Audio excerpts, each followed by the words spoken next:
شیعیان امام پرستند. از همین جا از طریق این دوربین به همه دنیا اعلام میکنیم شیعیان اهل بیت علیهم السلام اهل بیت پرست نیستند، علی پرست نیستند، حسین پرست نیستند. ما ائمه علیهم السلام را بنده صالح خدا میدانیم و حجت خدا. جناب حجت الاسلام، آنچه شما فرمودید سخن بسیار خوبی است، اما متاسفانه عمل شما چیز دیگری است. الله متعال می‌فرماید: يا أيها الذين آمنوا لم تقولون ما لا تفعلون كبر مقتا عند الله أن تقولوا ما لا تفعلون. ای مؤمنان، چرا سخنی میگویید که به آن عمل نمی کنید؟ نزد الله بسیار زشت و ناپسند است سخنی را که به آن عمل نمی کنید بر زبان بیاورید. باید پرسید که عبادت و پرستش از دیدگاه شما چه مفهوم و معنایی دارد؟ آیا سجده عبادت نیست؟ بلکه سجده بهترین عبادت است که جز برای الله متعال برای کسی دیگری جایز نیست، در حالی که می‌بینیم شیعیان به طرف قبور ائمه‌شان سجده می‌کنند. به این کلیپ توجه بفرمایید.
آیا دعا عبادت نیست؟ بلکه دعا از بهترین عبادات است. در بهارالانوار مجلسی جلد 90 صفحه 300 و وسائل الشیعه جلد 7 صفحه 22 روایت شده که پیامبر صلی الله علیه و سلم فرمودند الدعاء مخ العباده، دعا مغز عبادت است. بنابراین نباید چیزی را که جز الله کسی قادر به انجام آن نیست از غیر الله خواست.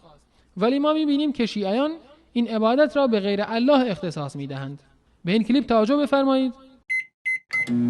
یه چند تا موضوع بود میخواستم بگم در رابطه با توسل کردن به اهل بیت به حضرت پیامبر.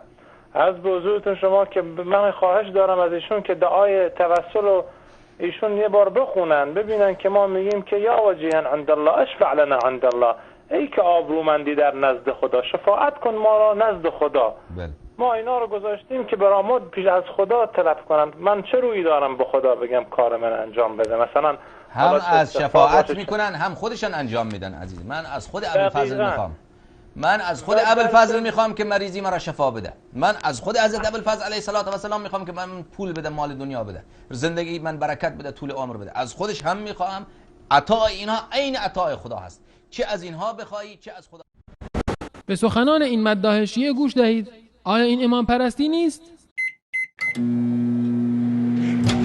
که دوتا ملک سوال کنن، یاد ساکت شدنم، یاد اون شلاقایی که میزنن روی تنم، که بگو خدات کیه، قبلت کجاست، چیه کتاب تو، اسم پیامبر تو بگو، کمکم کن که نمونه جوابم توی گلو، تو سال اولی بگم علی، تو سال اولی بگم علی، دیگه هر چی که بگم حسین. من قبلتو، من قبلتو، من کتابو، من امامو، من دینم قبلم، عشقم، روحم، نوحم، خونم اول آخر کعبه مکه زمزم صفا صفا صفا زمزم عشقم دوا دینم دینم زینب و حسین دینم.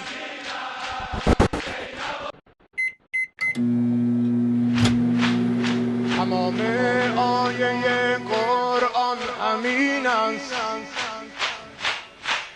به قرآن حرف یزدان این چنین است، به کوری دو چشم اهل سنت فقط حیدر امیر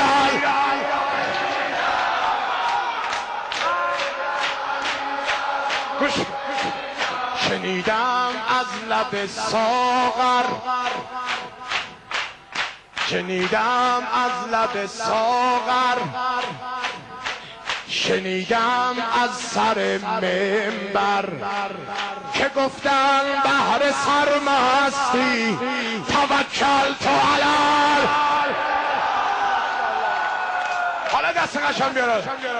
ولایت آخرش دیگم گوش کنید. ولایت بی عبادت حق بازیست، اساس مسجدش بتخانه سازیست.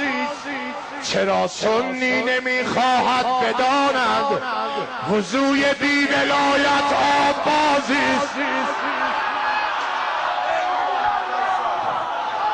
اگر گردد جدا این سر از این جسم و از این پیکر، بگویم مرد و مردانه توکل.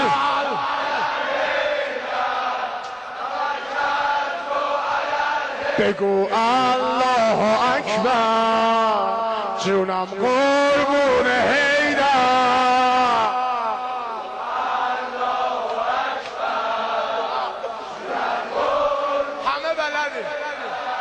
در دنیا زدم دنیا علی بود، به عقبا سر زدم عقبا علی بود. جناب حجت الاسلام، اگر این همه امام پرستی نیست پس امام پرستی چیست؟ بینندگان محترم، قضاوت با شماست.